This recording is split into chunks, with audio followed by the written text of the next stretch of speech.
Bring in Scott Bauer, CEO of Prosper Trading Academy, to talk more about this.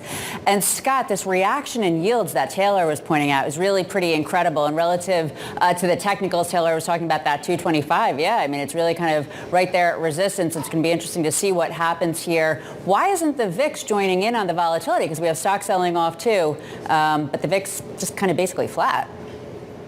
I think what happened, Abigail, is after the Fed meeting last week, and they came out with the quarter, which Powell had told everybody weeks ago that that's what it was going to be.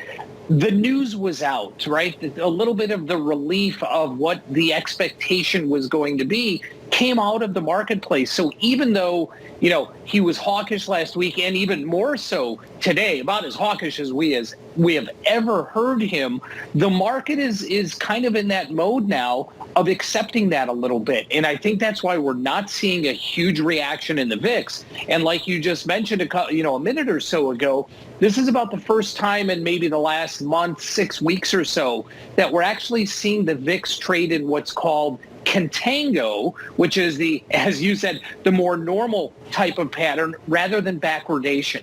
What that means is we typically see VIX futures going out in the future higher than what the spot or the near-term VIX is trading. That has not been the case over the last month or so, where we've seen investors with that fear in the marketplace looking for maybe somewhat of an imminent, big move to the downside. So that near-term VIX was much higher than the future VIX. That has now normalized a little bit, and I think the market is really accepting now. Overall, again, there's sectors we could look at, right, of the rates that are going higher. Yeah, well, it's also interesting. Not only do we have the VIX curve back in contango, but it's also not all that steep. Spot VIX around 24.5. The June contract at not even 27. So is all the fear gone?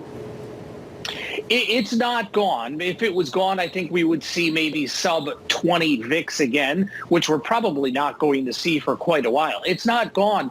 But again, the imminent move, if you will, or the near-term fear is definitely somewhat subsided. Yeah, well, it seems like 2022 is the year for expecting the unexpected. We'll have to see what is next. Scott Bauer, CEO of Prosper Trading Academy. Thanks, as always, for joining us for Options Insight today. And from New York, this is Bloomberg.